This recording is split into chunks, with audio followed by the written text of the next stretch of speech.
We're in Honolulu. Why didn't you come to the airport yesterday, sweetie? My mother's sugary voice through the phone made my stomach turn. I stood frozen in the middle of Dallas International Airport, my packed suitcase beside me as the truth slowly sank in. They had deliberately lied about our flight date. My name is Jocelyn Adams, and I never thought my own parents would stoop this low. I'd been looking forward to this family vacation for months, desperately needing a break after an exhausting quarter at work. As a marketing executive, I'd just finished hosting important clients from overseas, and this trip was supposed to be my reward, a chance to relax and reconnect with my family. "What do you mean yesterday?" I managed to say, my voice shaking. "You told me the flight was today at 2 p.m. I have the text messages to prove it." The bustling airport suddenly felt suffocating as other travelers rushed past me, their excitement for their own journeys only highlighting my growing devastation. "Oh, sweetie, there must have been some confusion," my mother replied, but I could hear the lie in her voice. "Your sister made it just fine. We're all settled in at the resort now." Of course my sister made it. Amy was always their priority, their golden child. I should have known something was off when they insisted on handling all the flight arrangements themselves, claiming it would be easier that way. The same parents who relied on me to help pay their bills somehow couldn't trust me to book my own ticket. "This wasn't a confusion, Mom," I said, my voice growing stronger as anger replaced shock. "You deliberately gave me the wrong date. You never wanted me on this trip, did you?" The silence on the other end was deafening. Then, "Now, Jocelyn, don't be dramatic. These things happen." I ended the call, my hand trembling. Around me, families embraced as they prepared for their own vacations, while I stood alone, betrayed by the people who should have loved me most. The irony wasn't lost on me. I'd been sending them money every month for the past 2 years, helping them maintain their lifestyle after my dad's early retirement. They relied on my financial support for everything from medical bills to groceries, and still, they chose to exclude me from our family vacation. Looking at my useless suitcase, I felt tears welling up in my eyes. But more than sadness, I felt a burning anger rising inside me. This wasn't just about a missed vacation. It was about years of manipulation and favoritism. And standing there in the airport, I made a decision that would change everything. I've always wondered if my parents ever truly saw me as their daughter, or just as their personal bank account. Growing up, everything was about Amy. Her dance recitals, her straight A's, her perfect smile. I learned to live in her shadow, but I never stopped trying to earn my parents' love and approval. After graduating college, I threw myself into my marketing career, working overtime and weekends to climb the corporate ladder. While Amy pursued her dreams of becoming an actress, funded by our parents' retirement savings, I was building something real. Within 5 years, I had earned my position as the youngest executive at my firm, managing major client accounts and a team of 15 people. That's when my dad decided to retire early due to his arthritis. Their savings had dwindled from supporting Amy's failed acting career, and suddenly they were struggling to make ends meet. Without hesitation, I stepped in to help. Every month, I sent them $2,000 to cover their mortgage and utilities. When unexpected medical bills came up, I covered those too. Last year alone, I gave them over $30,000. Money I had planned to use for a down payment on my own house. "We're so blessed to have such a generous daughter," my mom would say during our weekly calls. But those calls always ended the same way, with updates about Amy's latest audition or her new headshots. They never asked about my work or my life unless they needed something. 2 months ago, when they mentioned planning a family trip to Hawaii, I was thrilled.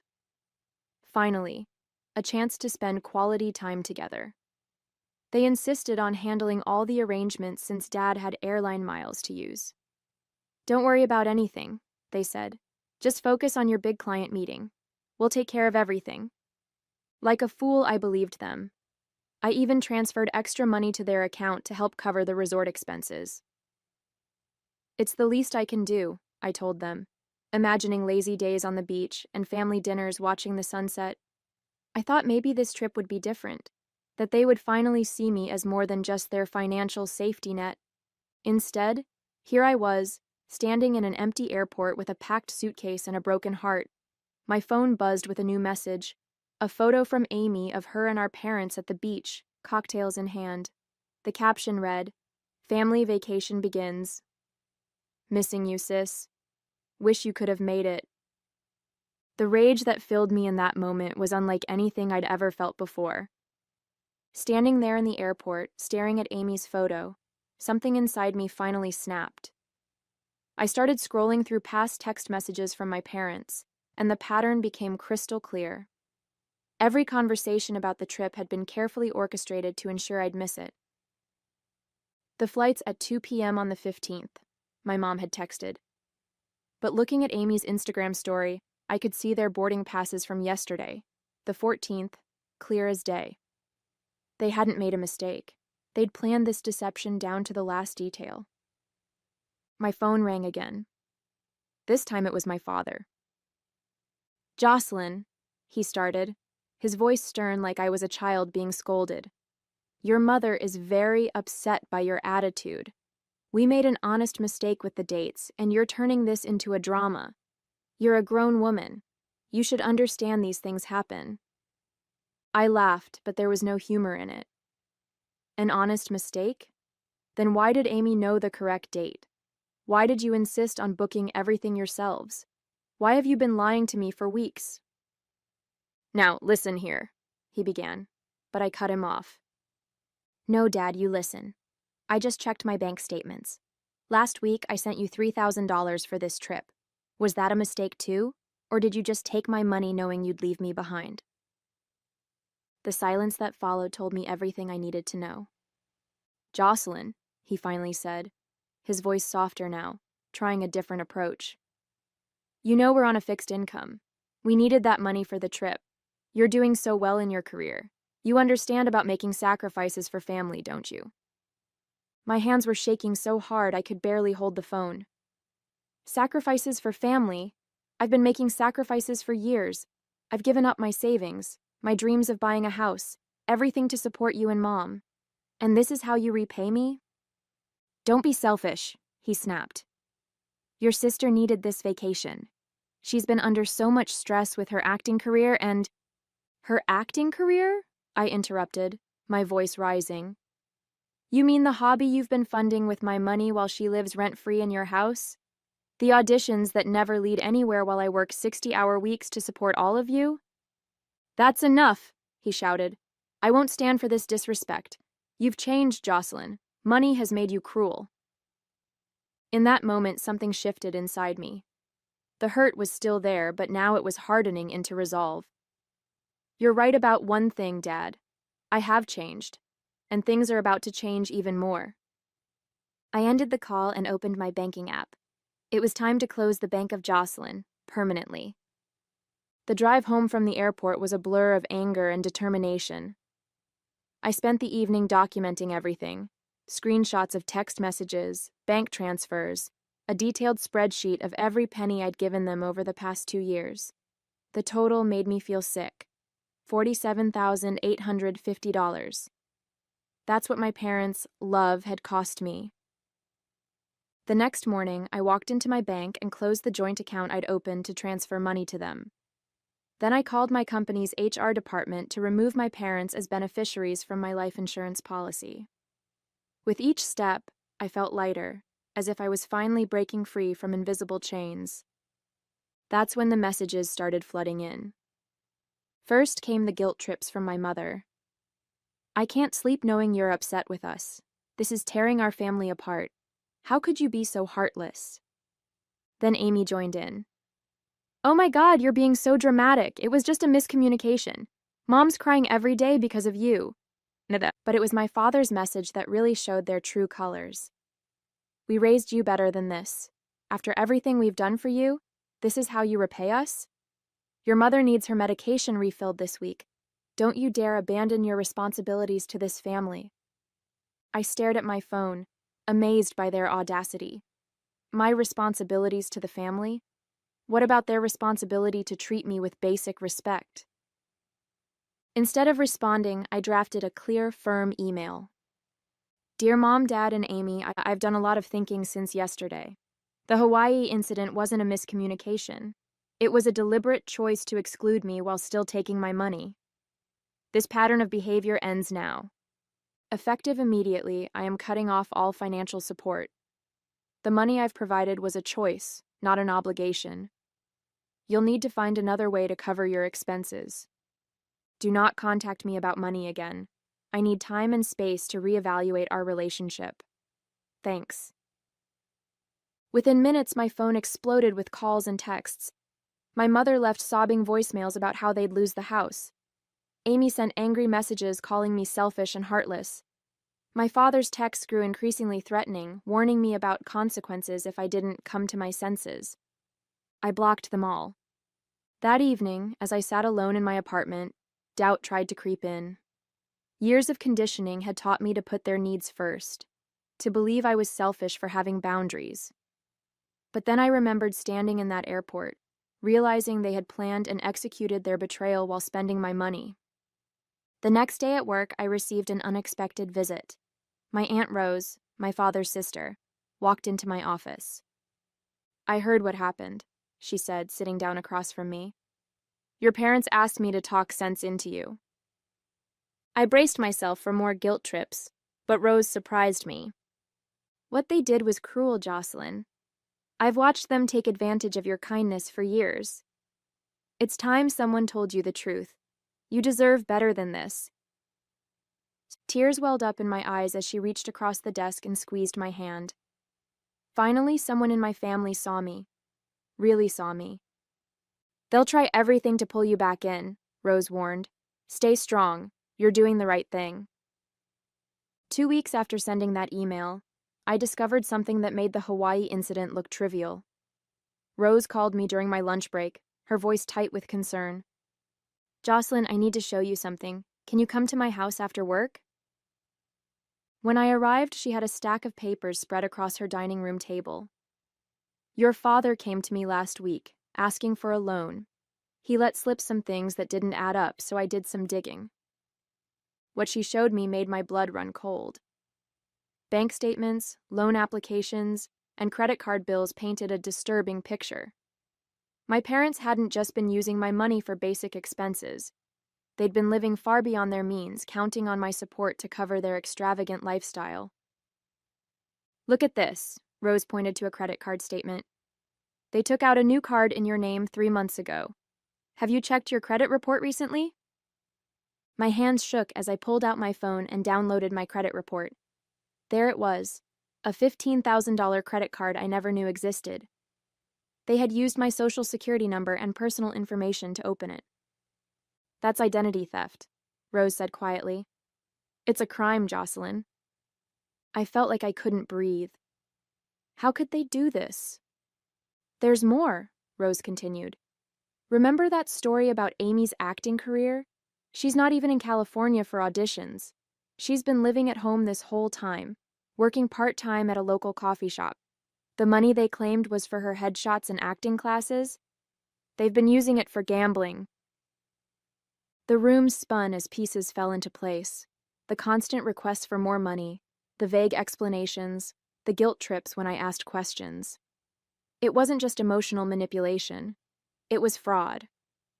My phone buzzed with a text from my mother. Please, sweetie, we need to talk. Your father's having chest pains from all this stress. If anything happens to him, it'll be your fault. I showed Rose the message. She shook her head. More manipulation. They're desperate because their house of cards is falling apart without your money. What should I do? You have 2 choices, Rose said. You can press charges for the identity theft, or you can handle this privately. But either way, you need to protect yourself. I thought about years of sacrifice, of putting their needs before mine, of believing their lies. The chest pains, the tears, the guilt trips. It was all part of their game. I want to talk to them one last time, I said, face to face. But I need you there with me. Rose nodded. I'll set it up. But first we need to gather evidence and freeze your credit. They've shown you who they really are, Jocelyn. Believe them. That night I couldn't sleep. I kept thinking about all the dreams I'd put on hold to support them. The house I wanted to buy, the vacations I never took, the savings I should have had. They hadn't just stolen my money, they'd stolen years of my life. But as I lay there, something else occurred to me. For the first time in my adult life, I felt truly clear-headed. The fog of manipulation was lifting, and in its place was a steel-like resolve. They wanted to play games? Fine. But this time, I would be the one making the rules. The confrontation was set for Saturday afternoon at Rose's house. I spent the morning with a lawyer, understanding my options regarding the identity theft. Then I prepared a folder with all the evidence, the credit card statements, bank transfers, text messages, everything. I needed them to understand that their game was over. When my parents arrived, Amy was with them. She looked nothing like the carefree girl in those Hawaii photos. Her face was drawn, guilty. They filed into Rose's living room like children called to the principal's office. "Thank you for coming," I began, my voice steady. "I've discovered some things we need to discuss." "Jocelyn," my mother interrupted, tears already starting. "Before you say anything, you need to know—" "No," I cut her off. "I'm talking now." I pulled out the credit card statements. "Would anyone like to explain this?" The color drained from my father's face. Amy looked confused, but my mother jumped in quickly. "It was an emergency. We were going to tell you." "An emergency?" I laid out more papers. Like the gambling debts? Or the maxed out credit cards? Or maybe Amy's fake acting career? Amy's head snapped up. "What do you mean, fake?" I turned to her. "You really don't know? They've been telling me you're in California pursuing acting. That's where all my money supposedly went. Your headshots, classes, rent." "What?" Amy looked at our parents in shock. "I've been working at Starbucks. They told me you refused to help with my college tuition." The room erupted in chaos. Amy started crying. My mother tried to explain, and my father stood up, his face red with anger. "Enough!" he shouted. "We did what we had to do. You don't understand." "Oh, I understand perfectly," I said, pulling out my final piece of evidence. "You committed identity theft. That's a federal crime. I have two choices here. Press charges or handle this privately. Your decision." My mother collapsed into theatrical sobs. "You wouldn't. We're your parents." "Parents don't steal from their children," Rose interjected. "Parents don't lie and manipulate and commit fraud." Just then, my father clutched his chest and staggered. "My heart," he gasped. "Call an ambulance." For a moment, I almost fell for it. But then I saw my mother's face. Not panic, but calculation. This was their final play, their attempt to regain control. "No," I said firmly. "No more manipulation. Here's what's going to happen. You're going to sign a repayment agreement for every penny you stole. You're going to close that fraudulent credit card. And you're going to leave me alone." "And if we refuse?" my father asked, his heart attack mysteriously forgotten. "Then I'll press charges and you can explain your actions to a judge." The silence that followed was deafening. Finally, my father nodded, defeated. My mother stared at the floor, her tears suddenly dry. "And Amy?" Amy looked at me like she was seeing me clearly for the first time. As they signed the repayment agreement my lawyer had prepared, I felt no satisfaction, only a deep, hollow sadness for the family I thought I had. In the weeks that followed, my parents' carefully constructed facade crumbled completely. Without my financial support, they were forced to sell their house and move into a small apartment. The repayment agreement meant most of their retirement income went to paying back what they'd stolen from me. It wasn't revenge. It was justice. Amy moved in with Rose temporarily while she figured out her next steps. She called me one evening, her voice small and uncertain. "I had no idea what they were doing," she said. "All these years they've been playing us against each other. I'm so sorry, Jocelyn." Her apology meant something, but it couldn't erase years of damage. Still, it was a start. My parents made one final attempt to manipulate me. They showed up at my office unannounced, causing a scene in the lobby. "We'll lose everything," my mother wailed. "After all we've sacrificed for you." I stood my ground, surrounded by concerned colleagues. "You lost me," I said calmly. "That's the only thing that matters, and it was your choice." Security escorted them out, and as I watched them leave, I felt nothing but peace. The guilt that had weighed me down for years was gone. I was no longer their ATM, their emotional punching bag, or their victim. That evening, I booked a trip to Hawaii, just for me. As I confirmed the reservation, I smiled at the irony. They had tried to exclude me from a family vacation, but in doing so, they had given me something priceless: freedom. 3 months later, I stood on a beach in Maui, watching the sunset paint the sky in brilliant oranges and pinks. This wasn't the family vacation I'd originally imagined, but it was exactly what I needed. My phone, peaceful without the constant barrage of guilt-tripping messages, buzzed with a text from Rose. "They're finally moving out of the house this weekend," she wrote. "Amy's enrolled in community college. She's asking about having coffee with you when you're back." I took a deep breath of salt air and replied, "Tell her I'm open to it." The repayment plan was working, slowly but surely. My parents had sold most of their possessions, and every month, a check arrived from them without fail. Not because they were sorry, but because they had no choice. The fraud charges I'd held back would surface if they missed a single payment. My mother still tried sending emotional emails through different accounts. "We're eating ramen noodles while you're living in luxury. Is this what you wanted?" I deleted them without responding. Their guilt trips had lost their power over me. At work, I'd earned another promotion. The energy I used to spend managing my parents' chaos now went into building my own life.